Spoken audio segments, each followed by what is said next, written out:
第8章，他的怀疑像是一把铁锤，狠狠把沈一贤砸出一个洞。他死死攥紧了双手，尖锐的指尖扣进掌心。你有证据吗？证明我换了的药。林木河收拢五指，握着药瓶的指节泛白，他额间青筋暴起，下颌线紧绷。沈一贤，这瓶被换掉的药，就是最好的证明。沈一贤，你是他哥，怎么就这么容不下他呢？林木河的声音阴哑，垂在裤子两侧的手在不停发颤。就是因为我说了你几句，你就要下毒害他。我明明已经说过，等家佑养好伤，我就送他走啊。等你在全军面前做完检讨，我们就像以前一样过日子啊。这句话我到现在都没变过，我也从没说不和你结婚。沈一贤从没见过林木河这个样子，像个理智在徘徊线上的疯子。他合了合眸，再多的话出口也只变成这一句：林木河，我没有换他的药。话音落下，走廊一片死寂。林木河不回答，脸上的怀疑也没减退半分。沈一贤也没想着他会相信。他看了眼墙上的钟，已经12点。803解密处已经来了消息，凌晨4点就会有车来接他。他不能再在这里和林木河耗着。想到这里，沈一贤转身要走，手腕却被林木河拽住。他脸色阴沉到了极点。家佑没醒来之前，你哪儿也不能去。沈一贤呼吸一滞，正要说些什么，手术中几个红字突然熄灭。林木河紧张回头，围上从手术室出来的医生。医生情况怎么样？医生拆下手套，松出口气，好在发现的及时，洗了胃病人已经没事了。身后的医护人员应声将贺家佑推出。贺家佑脸苍白，有气无力又依赖十足地喊了声木河，像是才意识到沈一贤在。贺家佑张了张嘴，哥，这个字还没出口。林木河发冷的声音穿过沈一贤的耳膜，一锤定音，他不配做你哥。他看都不再看沈一贤一眼，只丢下句回去吧，我现在不想看见你，并且我会在明天全军的晨会上追究你的责任，等到你反思清楚了，我们再领证。他说着贴心俯身给贺家佑掖好被子，等你身体好点就搬出去住。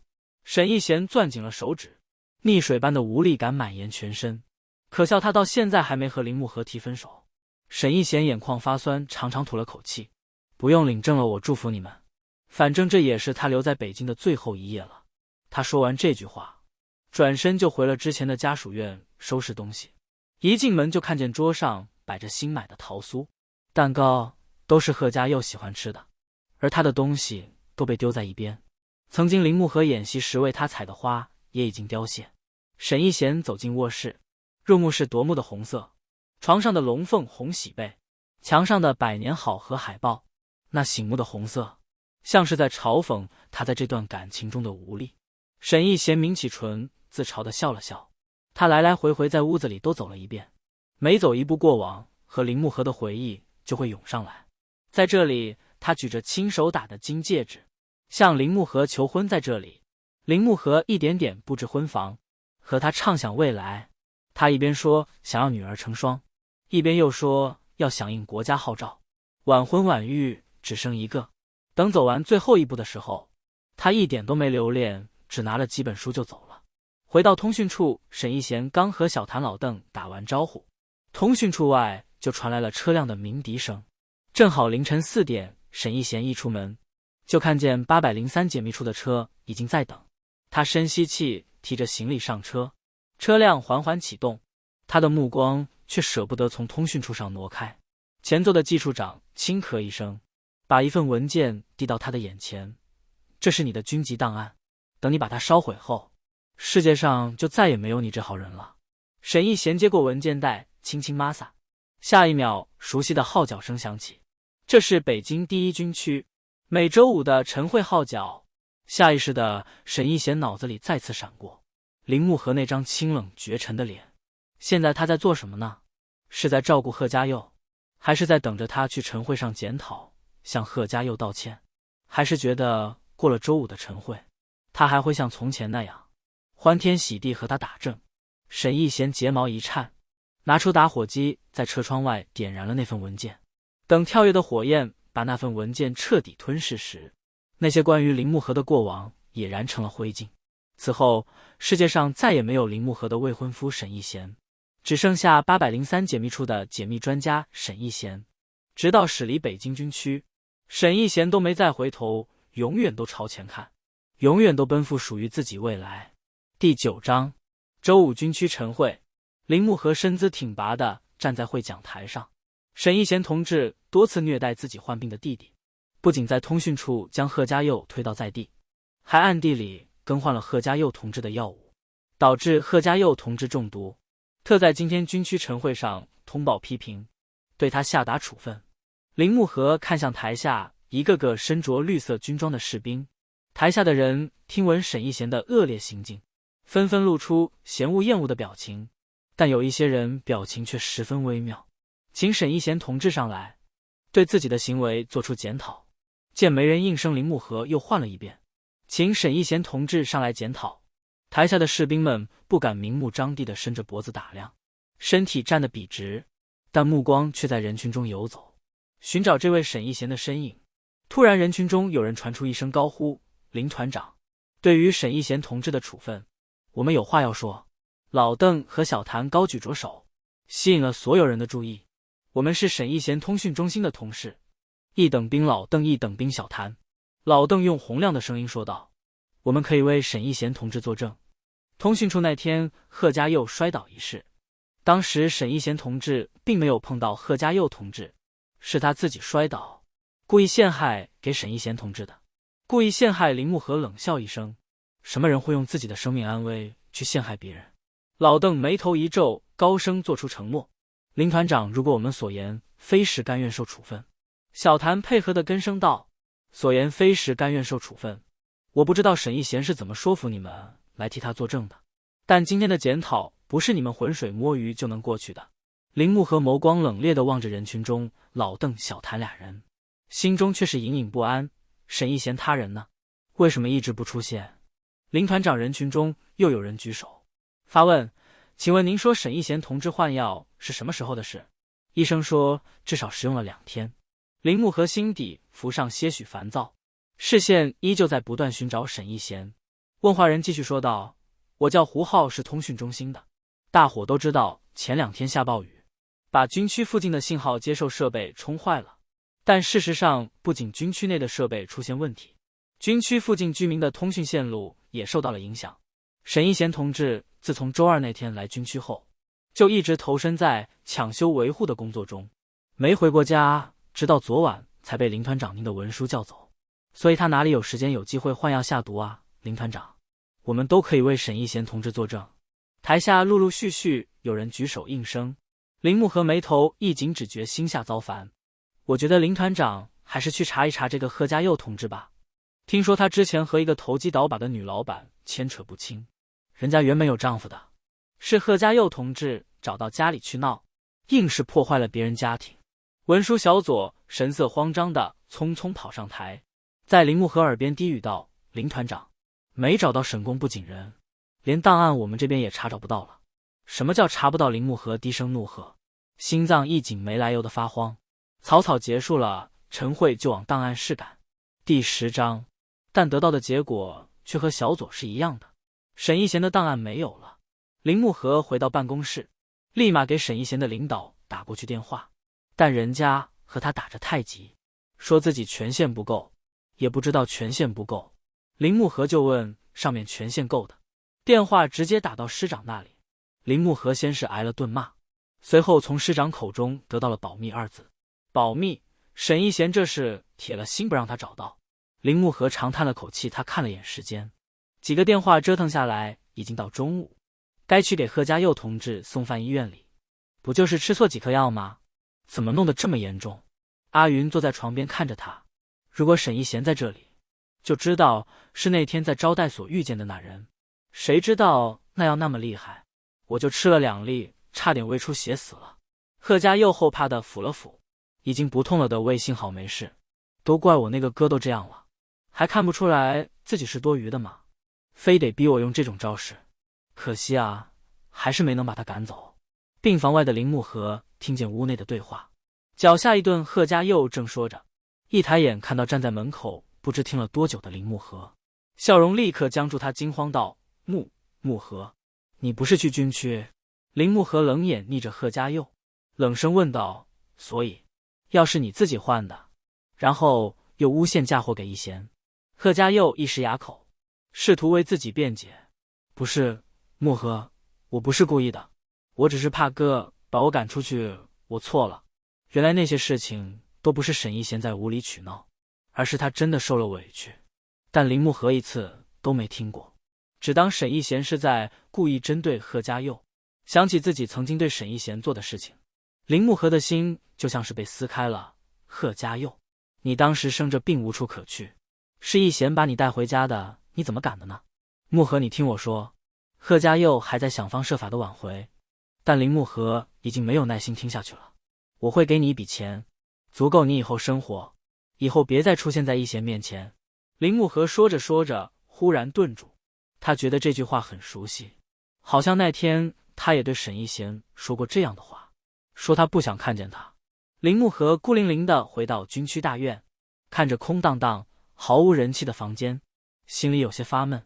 沈一贤将自己曾经生活的痕迹打扫得干干净净，仿佛这个家他从来都没来过般。林木禾视线一瞥，在床头桌上看见张纸条，他拿起来看，纸件上面写着：“林木禾，我们分开吧，分开。”林木禾的眉头不由蹙起，他将纸条翻到另一面，是他们曾经的合照。一贤，我们说好要结婚，你不该丢下我走的。林木禾将照片小心翼翼地收放进胸前的口袋。你好，我是北京军区的林木禾，请问你们军区这边最近有新调任来的人吗？任何组织任何部门都算。听到对方否定的答案，林木禾并没有感到意外。这些天一个电话接一个电话的打，几乎把各个军区的电话都打了个遍，但都没有沈一贤的消息。好，我知道了，那能麻烦你帮我留意一下吗？电话挂断，林木禾再从上面要来的电话册上画下一道横线，去厨房弄了碗没滋没味的清水面。叮铃铃，电话突然响了，林木禾立马跑过去将电话接起，生怕错过关于沈一贤的消息。就听电话那边说道：“林团长，有沈一贤同志的消息了。”第11章。与此同时，沈一贤这边刚破译完几份重大译文，解密处的季处长给他放了假，但转头就被上级借去通讯组几天，支援基站建设。沈技术，谢谢你抽时间来帮忙。江于优边忙手里的工作边向沈一贤表示感谢。没事，沈一贤蹙着眉，阳光太刺眼，使得他没办法睁大眼睛。但是江团长，你不要来回晃动，这样测出来的数据就不准确了。尽管如此，他仍然十分严格的盯着机密处正在量数据的江于优。803解密处直属于重庆军区，而江于优是重庆军区的团长，算是沈一贤的上级的上级，年纪不大26。沈技术，我是真没晃，我可是连队的训练标兵。江于优站直身子，换了个话题：沈技术，我听军区的人说，最近总有人打电话找你，你这是招惹了什么麻烦人吗？沈一贤捂着嘴摆了摆手：不是什么重要的人，江团长帮我遮掩过去就行，也不知道怎么回事。江于优晃得他甚至有点想吐。我都交代过了。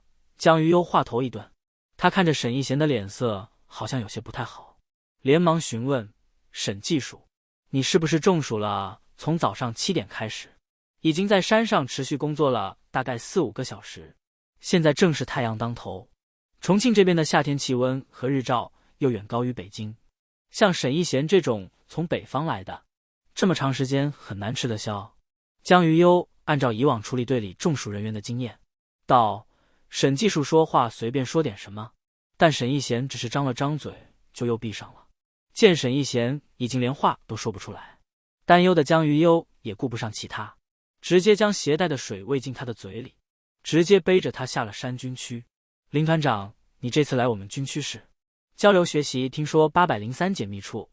林木禾正说着话，忽然听见一片不大的嘈杂声，他转头去看，只见一个女军官正背着这个比他高大更多的军区人员，行色匆匆地往这边来。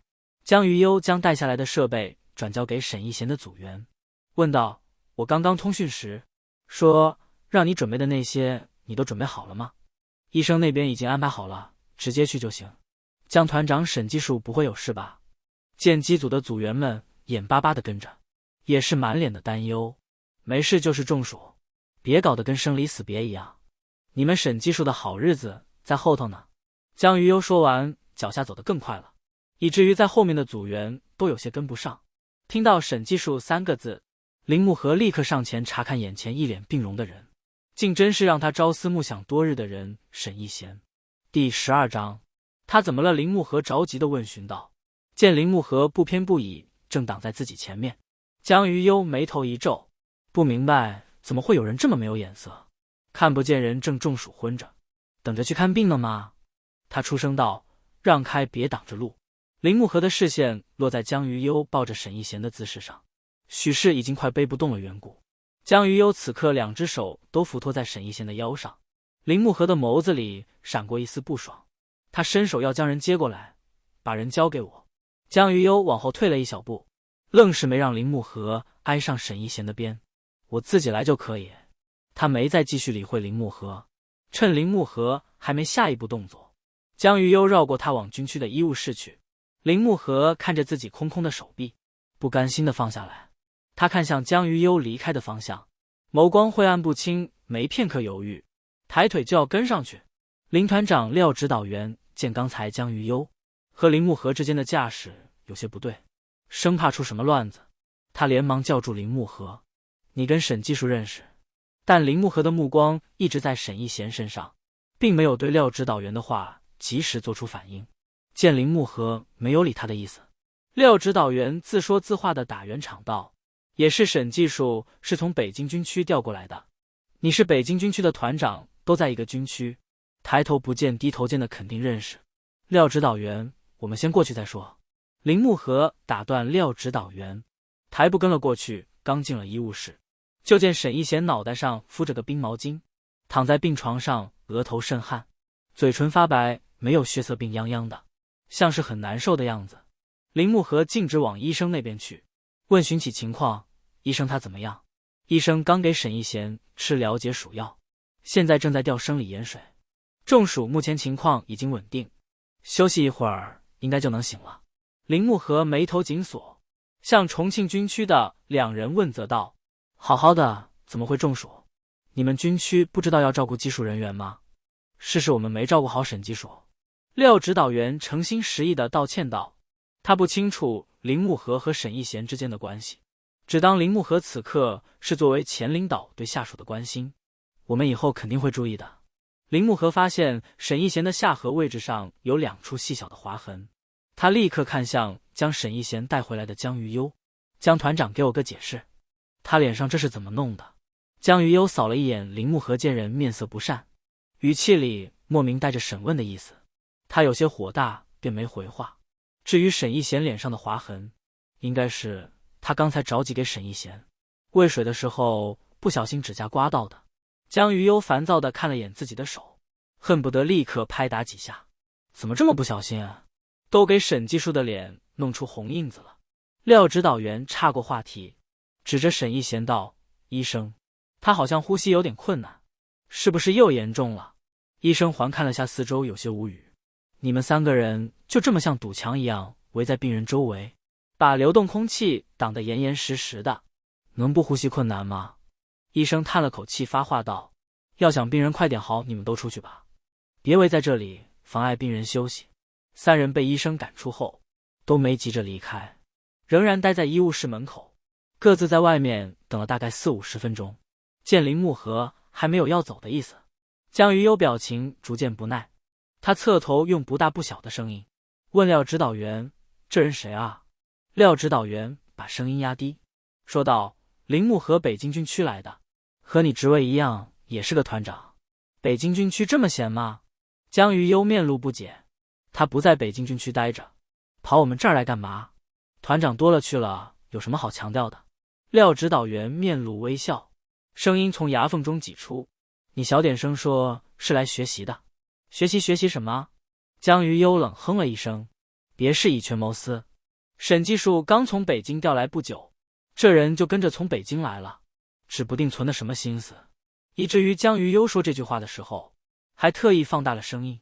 林木和不出意外的听见了，他冷着脸转身看向江雨优，朝他发难道：“你刚刚不该那样背他过来，影响不好。”江雨优气急反笑：“林团长，你管得还真宽，真是怪了。你个前军区的团长，管得着沈技术的事吗？林团长，请你说话注意分寸。”一声突兀的男声插入。沈一贤缓缓从医务室走出来，他刚醒没多久，身体还有点发虚，连带着声音也是哑的。当时情况紧急，江团长只是着急送我回来。林团长别太上纲上线了。林木和盯望着沈一贤，将他上下打量了一番，见人恢复了些血色，才吐字针对他刚才的话反问道：“我上纲上线一段时间不见，怎么沈一贤和他说话的态度都变了？”沈一贤也没想到有天上纲上线这个词会被他用在林木和身上，他继续道：“我不希望有人因此曲解我和江团长之间的关系，再影响到江团长，所以希望林团长以后注意些。”江鱼幽微不可察地扬了扬眉，嘴角挂起抹弧度，那双发黑的眸子不留痕迹地扫过林木和，见对方的那张脸果然拉得很难看。第13章，江鱼幽稍微低下些头，朝沈一贤温声问道：“沈技术，你怎么出来了？是不是我们的说话声吵到你了？”“抱歉，是我没考虑周到。”“没有。”沈一贤摇摇头，向江鱼幽表示感谢：“谢谢你，江团长，及时送我回来。应该的，你在我的地盘上，我当然要照顾好你。”江鱼幽笑笑，看了眼腕表上的时间，下午1点半。他想了想道：“你中午还没吃饭，我让炊事班那边准备了些甜粥，给你补充点糖分。”林木和看着两人之间的氛围，眉头不由蹙起，尤其是江鱼幽刚刚说的那些话，他独断的直接替沈一贤拒绝道：“他不喜欢吃甜粥。”江鱼幽看都没看林木和，视线一直在沈一贤身上，意思是只有他说才算数。沈一贤没有按林木和说的那样拒绝，他朝江鱼幽道：“谢谢江团长，我现在吃不下，少盛一点就行。”江鱼幽点点头应声：“行，我去安排你，记得多喝点水，中暑过后需要多补水。”怕沈一贤不当回事，江鱼幽开玩笑道：“我会检查的。”“不用，我会看着。”林木和牙齿克制的缓缓磨动，眸光生冷的盯看向江鱼幽，像是在看一个有心侵入他领地，企图带走他的伴侣的侵略者。听到林木和这话，江鱼幽这才抬眼看他，但不过一眼里夹杂着挑衅。江鱼幽走后，林木和立刻问询道：“一贤，你以前不是不喜欢喝甜粥吗？”他的语气有些怪冷冰冰硬邦邦的，又裹着股醋酸气，不像是单纯的问他是否口味变了。沈一贤轻笑了下，抬眸对上林木和的眸子，笑容消失，换上一副有意疏离的模样：“我喜不喜欢关林团长什么事？我们已经分开了。”望着沈一贤那双没有任何波澜的眸子，林木和的心慌了一瞬。他从沈一贤脸上看不出一点赌气的成分，倒更像是他以后的一切真的与他无关。沈一贤说完，转身就往自己的房间走，林木和跟了上去，积攒了很久的话和情绪被他一点点放出来，语气有点生硬：“我没同意过你离开，那是你自己单方面做的决定，不作数。可惜他与沈一贤没有领证，要不然他现在也不会这么轻易就离开他。中暑这样的事以前也有过吗？”沈一贤没应声：“重庆这边吃辣，你能适应吗？”沈一贤喜欢吃辣，只是因为林木和吃不了太辣，再加上家里后来有贺家佑这个病号，所以他才没做过辣的菜。一贤，等这边的事忙完，你跟我回北京领证。沈一贤在房门前站定，他盯着林木和那只即将下意识迈进他房间的左脚道：“林团长，这是我的房间，不方便你进来，你可以留步了。”沈一贤，别闹脾气。林木和抬手拉住沈一贤的手腕，他不喜欢沈一贤这种冷处理的方式，就像他们俩是不相干的陌生人一样。沈一贤没急着抽出自己的手，林木和的力气比他大很多，如果他不想放自己，根本挣不开。沈一贤轻叹了口气，望着林木和，眼里半点柔情不在，一字一句道：“林团长为了一个处分，你大老远从北京追到这儿来，看来是真的很想毁了我啊。”第14章，我不是为了处分来的。林木和的话一下被堵在喉中，尤其是在看到沈一贤那双眼睛，对他的失望都要从眸子里溢了出来。林木河的心脏像是一下被重锤锤中，闷闷的直发涩，很不舒服。他明明很爱沈一贤，又怎么会毁了他呢？林木河想要为自己说明，但又无从下手，因为那份处分确实是出自他手，在他刚把沈一贤赶走后的第2天就下发的处分，看起来就像是急不可耐要给他判罪一般。一贤当时的情况你也清楚，是因为林木河欲言又止。沈一贤当然清楚，是因为贺家佑啊。林木河袒护偏袒贺家佑，所以1次2次不顾事情的真相，不顾他的感受，直接对他进行定罪处罚。北京军区的人给我来过电话好几次，就因为那份由你下发的处分。沈一贤的声音有些发哑，不知是因为说了太多话太缺水，还是因为这件事。林木河，我和你说过，处分会给我的档案不好的留下影响，更何况他明明就没有做任何事情，林木河却要用这种方式来惩罚他，就因为林木河了解他，知道他在意，会为了这个低头，他们想要给我落实，因为这是林团长你的指令。